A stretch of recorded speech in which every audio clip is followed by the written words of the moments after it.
Good afternoon. This section is student selection. I'll start the timer.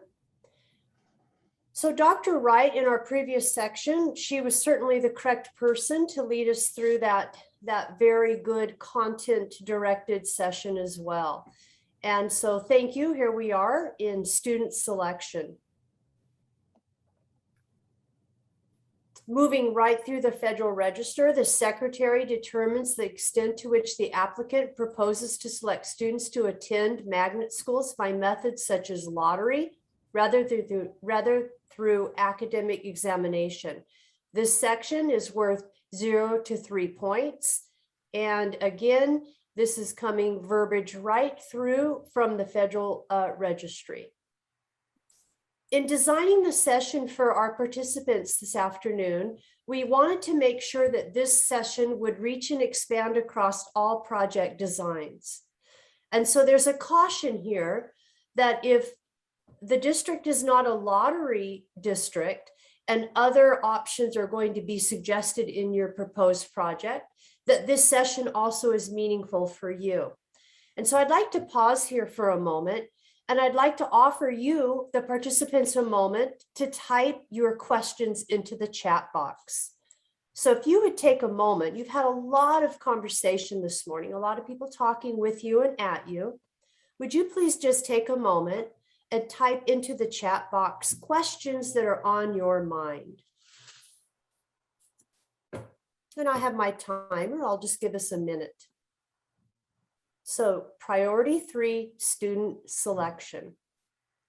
Contextualized specifically to your project. So in thinking about that, in the intent not to share what I've done or others have done, but what are you doing? What is your project? I dug deep into the ad hoc and the annual performance report. And what we've done in this session is we've designed it so you can scaffold and structure this section to meet the needs of your project. And so every year, many of you know, and some of you are going to find it delightful to find out, that you'll be reporting an annual performance report or an ad hoc. The annual performance report is conducted in May, and the ad hoc follows up at the end of September, and that is for a project year reporting. So these questions that I'm going to read through in the next slides are specifically from the ad hoc or the annual performance report.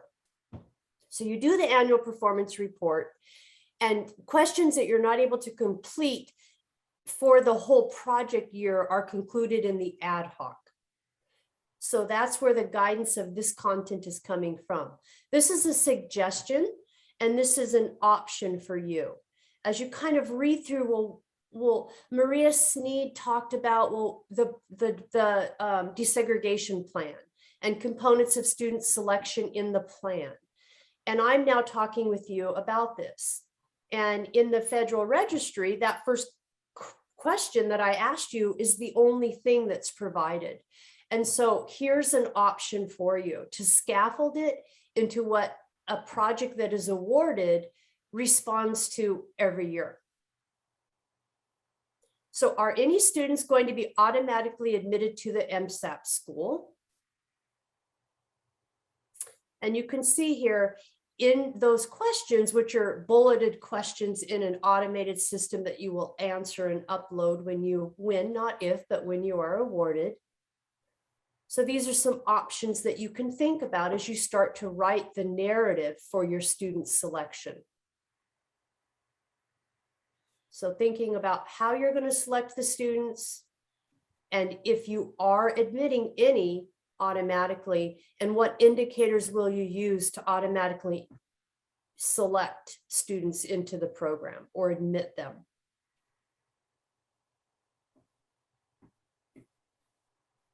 So then we can move to the next question that's asked in the ad hoc or the APR.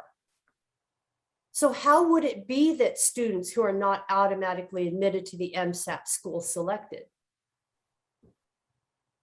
And as I'm reading through the slide deck, I'm going to ask Kelly and others here with us as co-hosts to kind of read through the chat room. I'll do that as well, and see how we're doing in answering some of these questions. And so I'm timing this session.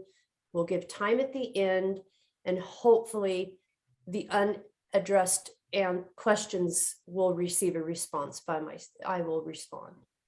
So how are students who are not automatically admitted to the MSAP school selected? What is your plan? Is it going to be just a first come, first serve? What other options might you use besides a weighted lottery or a random lottery? So the random lottery speaks to Maria Sneed. Have an applicant pool that is so diverse in itself that when you're pushing your lottery buttons or you're conducting your lottery with whatever system you're using, that you have a random, diverse group of students, and that will fulfill the needs of your selection. Your weighted lottery will help you. Again, we're thinking about our legal requirements of suggesting a racial component to a weight of a lottery, and that's where we really want to rely on a socioeconomic, and we'll get into that a little bit later. Thinking about a socioeconomic lottery priority or a weight, and we're going to look at that as well. I want to stop here and pause for a moment and talk about other. And when I think about other, it's the opportunity to have a colleague share with me what they were doing in their project. And so looking back under Dr. Wright's suggestion in the grants that were awarded, I'm looking at Wake County. And Wake County did not actually do the lottery. In another process, I wanted to make sure I could assist all districts with any design that you're thinking about. Then I'm going to read to you a paragraph from what they had in their student selection. And I've been given permission. The selection process unique to the school is another example of how the district is pioneering magnet schools. So their schools are in mostly high poverty areas of the district. And for the weighted selection process, they didn't have a lottery in this project. They use a weighted selection process. The top priority for selection after sibling is the socioeconomic status of the area of the census block in which the student lives. So this is followed by the student socioeconomic next school assigned.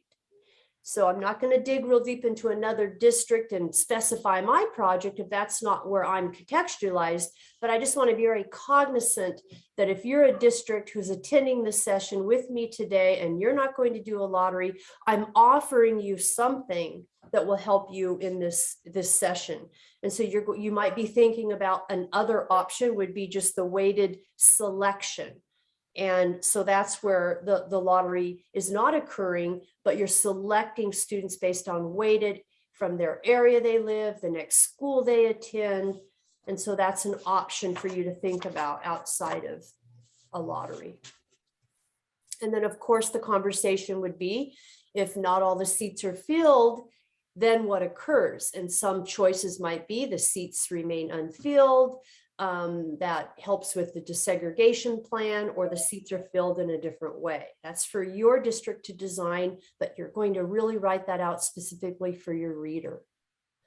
Other questions that are asked annually if projects have been awarded. If a weighted lottery is used to select students not automatically admitted to the school, what weights are used? And these are A, B, C, D, E, F, G. I mean, these are in that document, in that online portal that respondents are responding to every year. And you can see the options here. So I'm just encouraging you to read all of that. Allow yourself to think about, if awarded, how would you respond to this annual question that you would be reporting?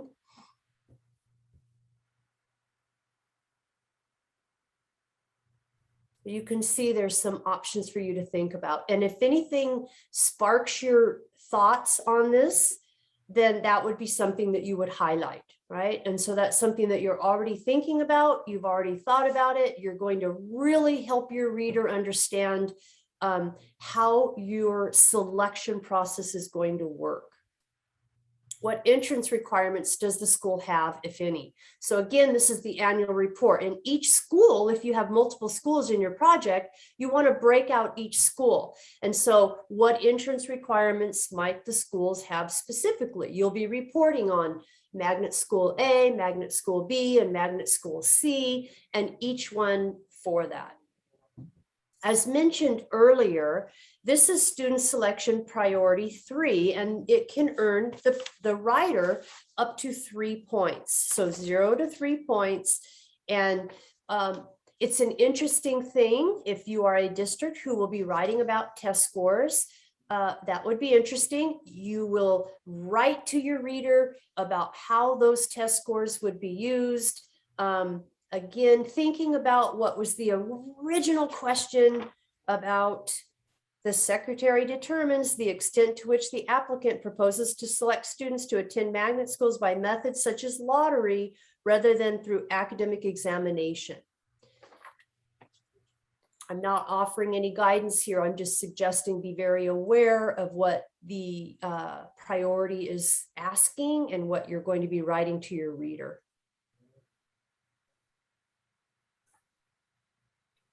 Christine, we do have a question.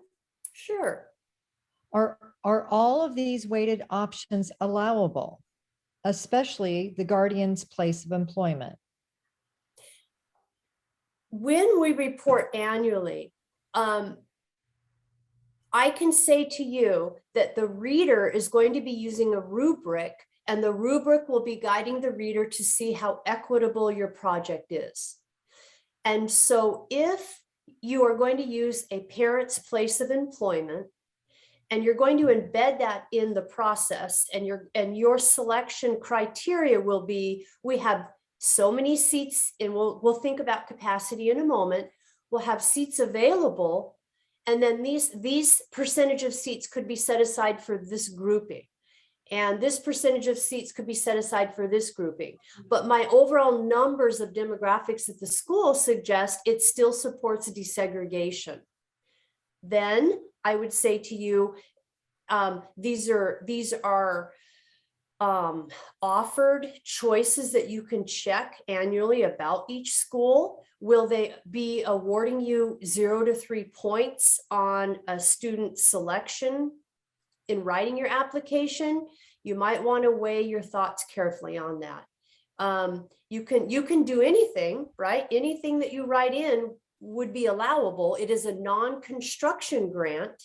There are restrictions about budgetary spending, but if you're writing a competitive grant and you place parent employment into your student selection, you're certainly going to want to contextualize it that you have enough seats available above the capacity of the expectations that you can diversify your student population. A school that's going to reside in offering student selection through test scores, you would really need to maneuver through this student selection, because it's being very suggested in the priority that that is not a highly sought after model.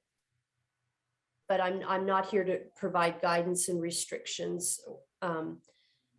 So you can write into your project proposal just knowing that you're keeping an eye to the diversity of the student population. And so if you're filling your schools with siblings only, or you're filling your schools with employees only, that's probably not going to bring competitiveness to your grant. I know there are high schools that would like students to do auditions for their instruments or their singing or their performance. You'll have to be very cautious in how you're writing that in this priority 3.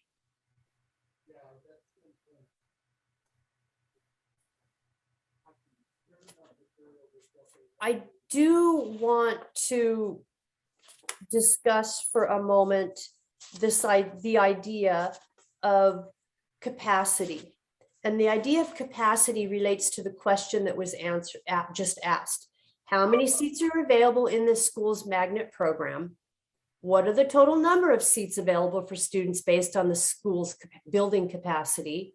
and the percentage of total magnet seats available to zoned or residential or non-zoned students. Now, here's where the model of your project comes into play. And so the location, the model, your design of your project. It is suggested a full building does provide equality. And so I'm not giving guidance to the project design. But again, if you're modeling this, you'll have to really write to your reader about specifically what you're doing. And so every year, your project will be asked, how many seats are available in the school's magnet program? So you're going to dig deep into your data and the building capacity. And again, I'm suggesting you've got to really define how many seats. So if you have a magnet school and you're going to develop the project and the theme and you're requesting funding, we all know I'm speaking things that I think there'd be a common understanding at the beginning. And there are 20 seats and you're suggesting that you're annually going to increase your or decrease your or increase your student population minority group isolation, you're going to reduce it or prevent it, or patterns of it. And you're only allowing 20 in and 10 of those will be employee and 10 will be sibling. It just is really going to be difficult. You'll have to have the capacity to show that you can diversify the student population in any way that you're going to do it. So capacity to the building is important. If you're going to run a lottery, break your lottery apart so it's clearly specified what components, which components will be inside and included in the lottery. So there might be a restriction of a law, a charter out. If a student is residing in a charter area and they'd like to come out of that charter and apply to another school district school, you might have to accommodate that. You can see there's the socioeconomic status that shows up. It might show up again in your criteria. And all of the other items that may occur. And then you can see employment, right? Parent employment sits right in this lottery build.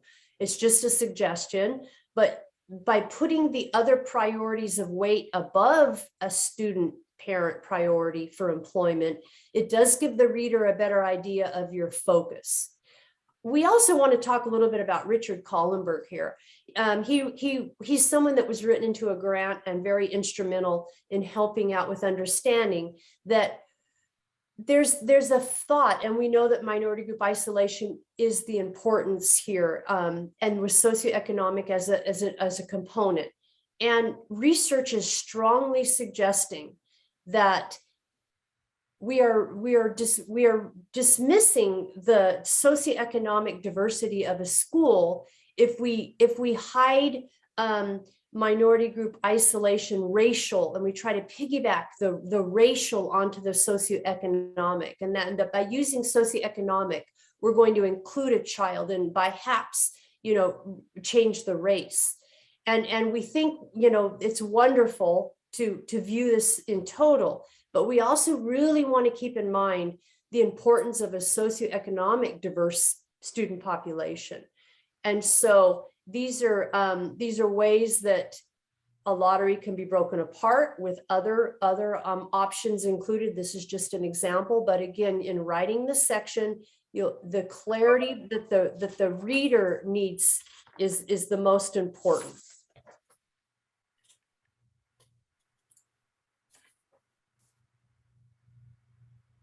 In designing the student selection section, the context that you're embedding this in with your district would really relate to the population that you're to desegregate. So in the desegregation plan, there's clear identification of the minority group isolation that you're working with, and that there's statistics to show in your district that is a group that's traditionally underserved. That is the group that you are desegregating and integrating your schools. But in order to do that, you'll also need to tell the reader that you have enough of a student population that you can diversify. So that might mean that you're going to start to tell the reader that you're working in an inter-district component. And so you're going to be crossing district lines, and that you've developed a project to where the school districts around you have enough diversity that you'll be able to diversify schools by movement of children from the surrounding districts. You'll also need to kind of think, perhaps I'm just suggesting, thinking about the population within your district and having the diversity that you need to move, not just move children, but to diversify. So the target, the feeder demographics.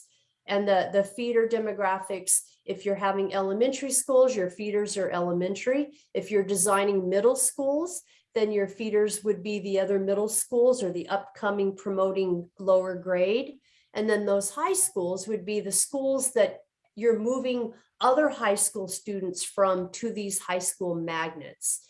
So in the educational field, many times we think of feeder schools as the grades that are coming below. So the elementary would feed the middle and the middle would feed the high. In the feeder tables and the feeder design of this Magnet Schools Assistance Program, it's the feeder schools. So if a kindergartner selects the magnet school, the feeder school of normal District A down the road would be the feeder school. The kinder has changed from that feeder school to the magnet school. So the demographics of the other elementary or schools in the district, you have enough demographic diversity to change by student selection. So that's the population sufficient. And again, in each school, is each school the same? One of the, I think an indicator here to think about when you're writing is to treat each of your magnet schools, to specify each of your magnet schools design. So you might have a design where it's a higher socioeconomic or more socioeconomic advantaged, we say, and that you're allowing the lottery priority to be the socioeconomic disadvantaged, where you might have another magnet school where it's the opposite, right? The magnet school would be a socioeconomic disadvantaged population and you're wanting to increase. And so what we find enjoyable for the reader is that you're allowing different model designs. And so it's nice to be able to write into your student selection criteria that you are moving students of many different demographics. We really never want a reader to feel that the hardship of transportation or early morning rising by students would be incurred by our socioeconomic or certain racial populations, and that disadvantage would only fall to one burden of a population of students. And that they would be the ones that would be on a bus early in the morning to get them across town to the more affluent population. And so we really want to make sure we're cognizant, to suggest to the reader that we're moving students in many different ways and different patterns across our district, and that the burden of movement does not fall upon one population of students.